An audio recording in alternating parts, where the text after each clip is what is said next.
Good morning all of you. BSc part first में unit first का part B चल रहा था पीरियोडिक प्रॉपर्टीज, और उसके अंदर अपनी सेकंड पीरियोडिक प्रॉपर्टी चल रही थी आयोनाइजेशन एनर्जी, आयनन ऊर्जा।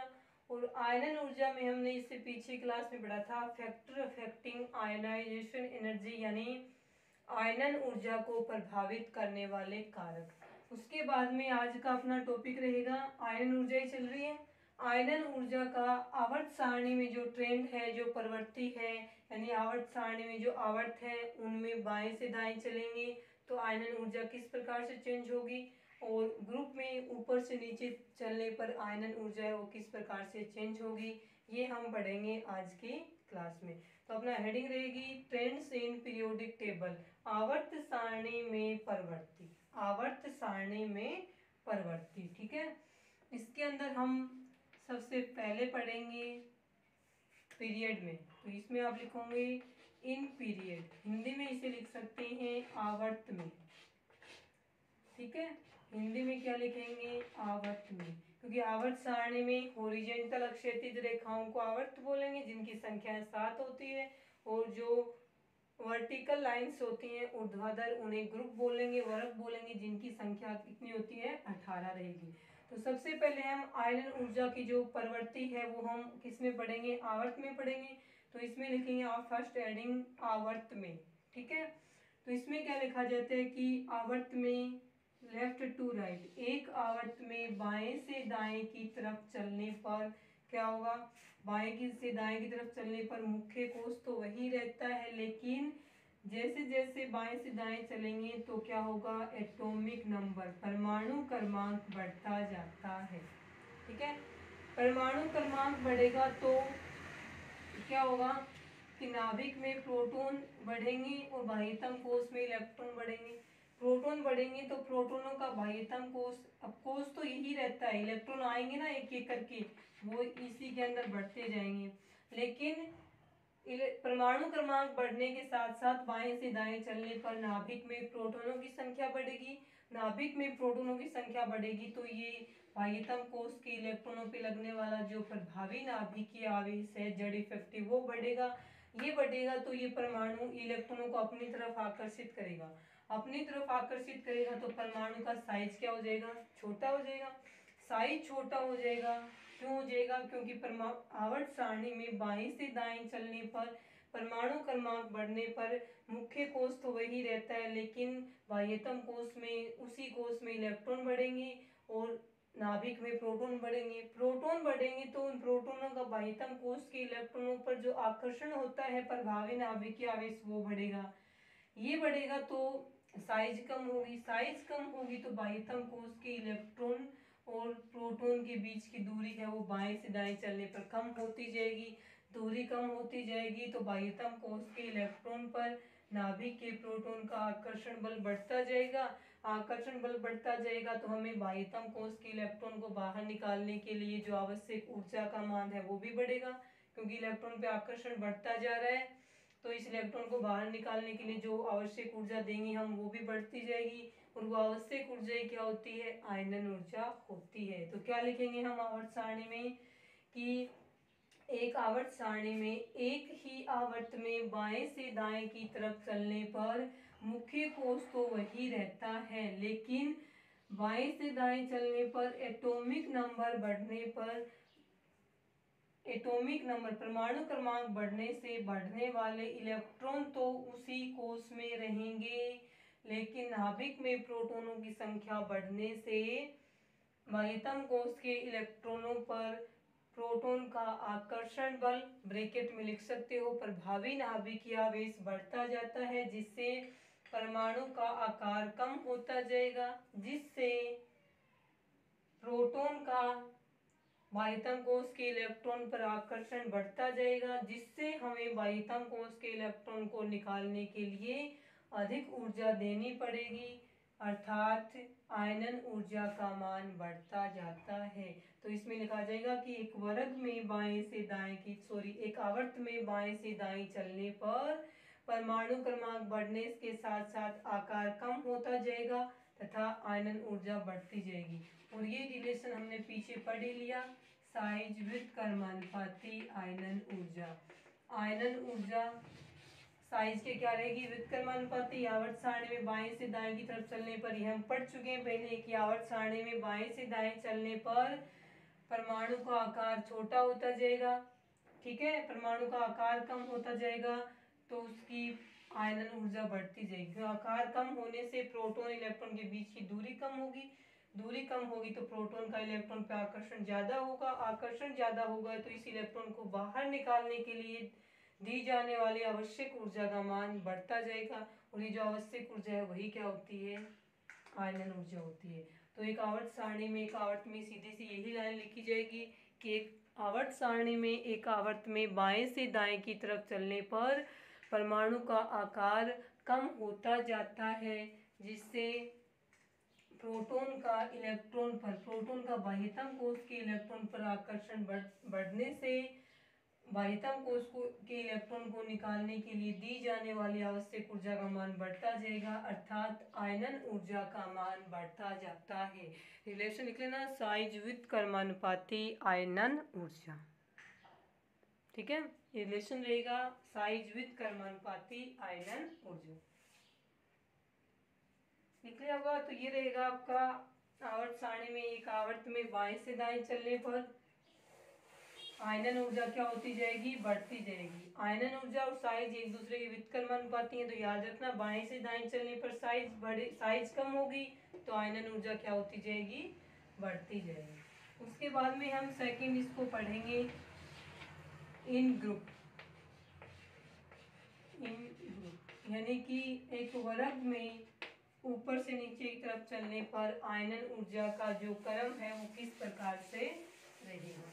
देखें इसके अंदर ग्रुप में क्या आता है, तो इसमें ये आएगा, कॉमन बात करें हम कि आवर्त में बाएं से दाएं चलने पर आयनन ऊर्जा बढ़ती है। कुछ अपवाद भी आएंगे कि बाएं से दाएं चलने पर आयनन ऊर्जा कहीं जगह बढ़ेगी नहीं, कम होगी, वो अपवाद हम इस दोनों के बाद में पढ़ेंगे।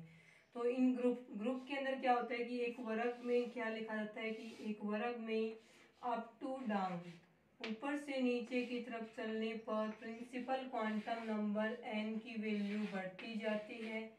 प्रिंसिपल क्वांटम नंबर, मुख्य कोश की संख्या बढ़ेगी। प्रिंसिपल क्वांटम नंबर मुख्य कोश के बारे में बताता है। तो वर्ग में ऊपर से नीचे की तरफ चलने पर मुख्य क्वांटम संख्या का मान बढ़ता जाता है, जिससे परमाणु का आकार है वो बढ़ेगा, क्योंकि इसके मुख्य क्वांटम संख्या है उसके बढ़ने से परमाणु में जो मुख्य कोशों की संख्या बढ़ती जाती है। मुख्य कोश बढ़ेंगे तो आकार क्या होता जाएगा, बढ़ता जाएगा।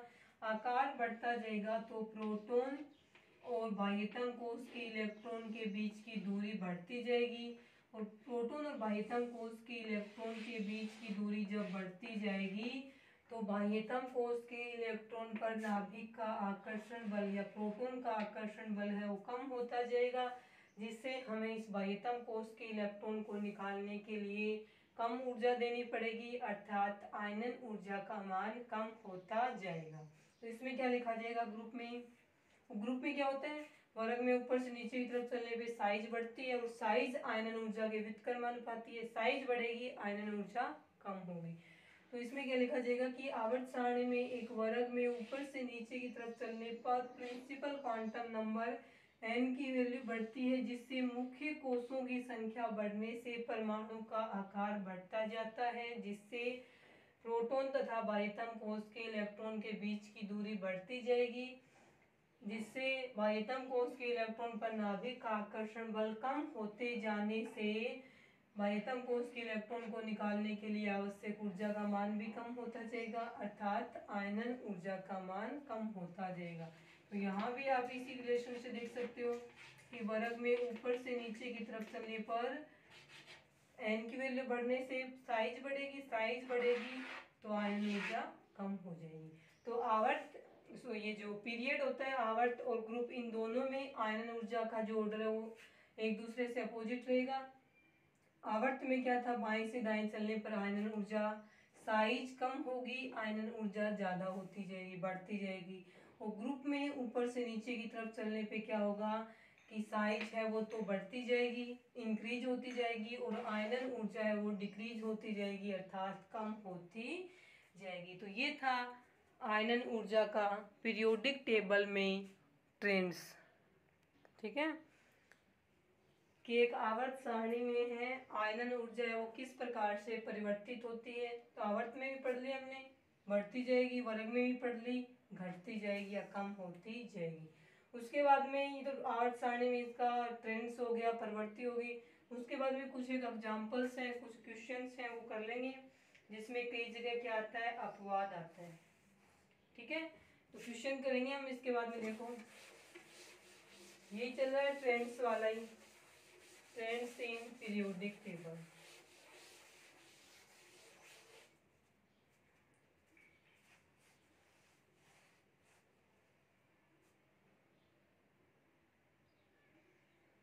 ठीक है, देखना है इसके अंदर क्वेश्चन। फर्स्ट क्वेश्चन लिखे हैं आयनन ऊर्जा वाले में।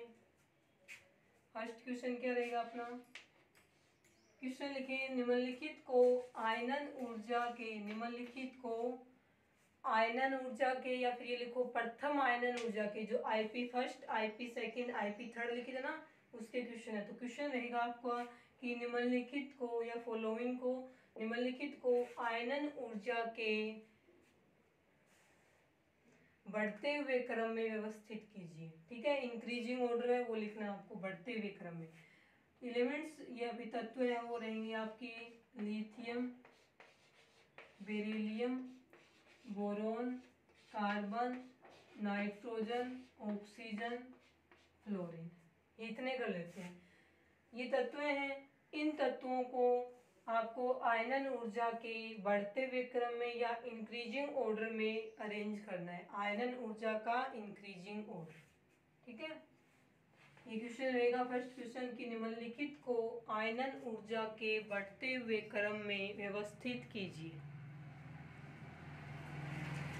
कौन से आवर्त के तत्व है ये, आवर्त सारणी का जो सेकंड आवर्त है ना, सेकंड पीरियड, उसकी बात होती है। वो सारे एलिमेंट्स हैं वो आवर्त सारणी के सेकंड आवर्त के हैं। तो इसके ऊपर आवर्त वाला फॉर्मूला लगाएं कि एक आवर्त में बाएं से दाएं कंटिन्यू लिखे हुए, lithium, beryllium, boron, carbon, nitrogen, oxygen, fluorine continue लिखे हुए। तो एक आवर्त सारणी में बाएं से दाएं की तरफ चलने पर जो इनका आयनन ऊर्जा का क्रम है वो किस प्रकार से रहेगा, वो आपको यहाँ पे पढ़ना है। ठीक है, तो अब हम करेंगे इस क्वेश्चन का आंसर। क्वेश्चन को उस आवर्त के हिसाब से लेना, क्योंकि सारे के सारे एक ही आवर्त के तत्व हैं और बाएं से दाएं चल रहे हैं, सारों में कंटिन्यू लिखे हुए, लिथियम से फ्लोरीन की तरफ, ये लेफ्ट में और ये वाला राइट में। इसके बाद में एक और भी है नियोन, लेकिन हम फ्लोरीन तक ही कर लेते हैं क्वेश्चन में। ठीक है, तो निम्नलिखित को आयनन ऊर्जा के बढ़ते हुए क्रम में इंक्रीजिंग ऑर्डर लिखना है। तो आंसर क्या रहेगा इसका, तो हम क्या मानते हैं कि आवर्त सारणी में एक आवर्त में बाएं से दाएं की तरफ चलने पर मुख्य कोष तो वही रहता है, लेकिन बाएं से दाएं की तरफ चलने पर साइज कम होती जाएगी, साइज कम होती जाएगी तो आयनन ऊर्जा बढ़ती जाएगी। तो उसके हिसाब से जो हमने पीछे लिखा है इन पीरियड्स में, उसके हिसाब से बाएं से दाएं चलने पर आयनन ऊर्जा बढ़ती जाएगी, बढ़ती जाएगी। तो हम इस प्रकार से लिखें lithium, beryllium, boron, carbon, nitrogen, oxygen, fluorine, ये क्रम हो जाएगा। इंक्रीजिंग ऑर्डर तो यही हो जाएगा ना, तो यहाँ पे हम लिख लेंगे increasing order of, increasing order of I E, आयनन ऊर्जा का बढ़ता हुआ क्रम लिख देंगे हम। तो उसके हिसाब से ट्रेंड्स इन पीरियोडिक टेबल, आवर्त में तो हमने यही पढ़ा था कि एक आवर्त में बाएं से दाएं की तरफ चलने पर आयनन ऊर्जा का मान बढ़ता जाता है, ये लिख दिया। लेकिन ये वाला गलत होता है ऑर्डर। गलत क्यों होता है, इसमें दो जगह चेंज होता है, अपवाद पाए जाते हैं।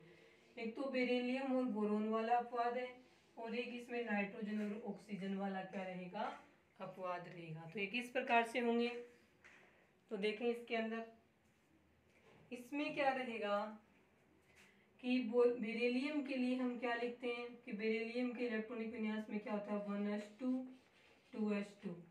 बोरोन वाले में क्या होता है 1s2 2s2 2p1। अब देखो इसमें क्या रहेगा, बेरिलियम में तो हमें इलेक्ट्रॉन कहाँ से निकालना है, पूर्ण भरे हुए, पूर्ण पूरित 2s2, s कक्षक में अधिकतम 2 इलेक्ट्रॉन आ सकते हैं। तो बेरिलियम के अंदर तो हमें जो इलेक्ट्रॉन निकालना है बाह्यतम कोश से वो निकालना है 2s से, जो कि क्या है पूर्ण रूप से भरा हुआ है। जबकि बोरोन के अंदर हमें जो इलेक्ट्रॉन निकालना है वो सबसे बाहर 2p1 है, p1 से निकालना है। और p1 से यदि हम ये इलेक्ट्रॉन निकालें तो ये आसानी से निकल जाएगी, क्योंकि p1 है वो फुल फील्ड नहीं है, ना हाफ फील्ड है, ना वेकेंट है। तो ये वाला इलेक्ट्रॉन जब आसानी से निकल जाएगा तो ये जो पीछे बचेगा वो विन्यास क्या होगा, स्थायी उत्कृष्ट गैस का विन्यास होगा।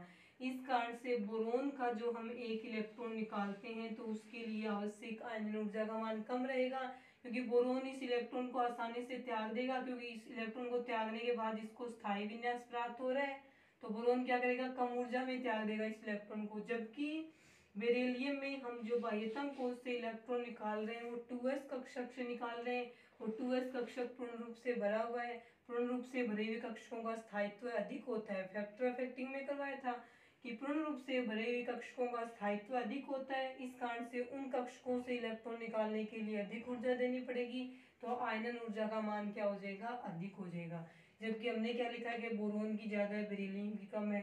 जबकि इसके हिसाब से क्या होना चाहिए कि बेरिलियम की ज्यादा, बोरोन की कम, क्या हो जाएगी, बेरिलियम की क्या हो जाएगी, ज्यादा हो जाएगी। तो ये ऑर्डर यहाँ से ऐसे आ गया, सिर्फ इन दो में जगह में चेंज होगा, लिथियम और कार्बन पे कोई फर्क नहीं पड़ेगा इसका। आ गया। उसके बाद में देखो आप, कार्बन वाला सही है, अब इन दोनों में क्या चेंज है वो देखो। तो इसमें क्या आएगा कि नाइट्रोजन में इलेक्ट्रॉनिक विन्यास रहेगा 1s2 2s2 2p3, और ऑक्सीजन में इलेक्ट्रॉनिक विन्यास रहेगा 1s2 2s2 2p4। तो अब बताओ कौन से की आयनन ऊर्जा ज्यादा रहेगी, कौन से में से इलेक्ट्रॉन निकालने के लिए अधिक ऊर्जा देनी पड़ेगी अपने को। तो इसमें क्या रहेगा कि नाइट्रोजन में से जो हम इलेक्ट्रॉन निकाल रहे हैं वो 2p3 में से निकाल रहे हैं, और ऑक्सीजन में 2p4 में से निकाल रहे हैं। तो ये तो दिखने से स्पष्ट हो रहा है कि 2p3 p3 क्या होता है, हाफ फील्ड, और p4 क्या होता है, अनसिमेट्रिकल होता है, सममित कक्षक है। तो और ये क्या है, सममित है, तो सममित का स्थायित्व इससे क्या रहेगा, ज्यादा रहेगा। और सेकंड ये हाफ फील्ड है, अर्धपूरित है, और इसमें से जब एक इलेक्ट्रॉन निकल जाएगा ऑक्सीजन में से तो p3 बनेगा। p3 का मतलब ये भी हाफ फील्ड बन गया, तब वो अधिक स्थायित्व को प्राप्त करेगा। तो ऑक्सीजन क्या करेगा, अपना एक इलेक्ट्रॉन आसानी से त्याग देगा थोड़ी सी ऊर्जा में ही, उसके बाद में ये अर्धपरित कक्षक बना लेगा, p3 बन जाएगा यहाँ पे, तो ये स्थायी हो जाएगा। जबकि नाइट्रोजन तो पहले से ही स्थायी है, पहले से ही हाफ फील्ड कक्षक है इसके पास में, तो पहले से ही अधिक स्थायी है, तो अधिक स्थायी में से इलेक्ट्रॉन निकालने के लिए हमें अधिक ऊर्जा देनी पड़ेगी। और ये एग्जांपल हम हाफ फील्ड फुल फील्ड वाले में कर चुके हैं कि ऑक्सीजन की जो En है वो नाइट्रोजन की तुलना में क्या रहेगी, कम रहेगी। कारण था कि नाइट्रोजन में से जो हम इलेक्ट्रॉन निकालेंगे वो अर्धपूरित कक्षक में से निकाल रहे हैं, इस कारण से इसका जो En होती है, सॉरी इसका जो आयनन ऊर्जा है वो ऑक्सीजन से क्या रहेगी, ज्यादा रहेगी। तो ऑक्सीजन इसकी जगह आएगा, नाइट्रोजन इसकी जगह आएगा, फ्लोरीन है वो यहाँ पे रहेगा। ये दो अपवाद थे, एक तो बेरिलियम बोरोन का, एक नाइट्रोजन ऑक्सीजन का। अब ये जो ऑर्डर आया है आपका IE का, ये वाला क्या रहेगा, सही रहेगा। जो ट्रेंड्स होता है ना आवर्त सारणी में, उसके हिसाब से तो ये सही है, लेकिन इन दो में अपवाद है। इसमें स्टेबिलिटी वाला है हाफ फील्ड की, और इसमें फुल फील्ड की स्टेबिलिटी है। इन दोनों ही कारणों से क्या रहेगा, आयनन ऊर्जा का क्रम ये वाला नहीं होकर के इंक्रीजिंग ऑर्डर है वो ये वाला क्या रहेगा, सही रहेगा। तो सेकंड आवर्त के जो तत्व हैं उनकी आयनन ऊर्जा का बढ़ता हुआ क्रम है वो नीचे वाला क्या होगा, सही होगा। लिखें इसको।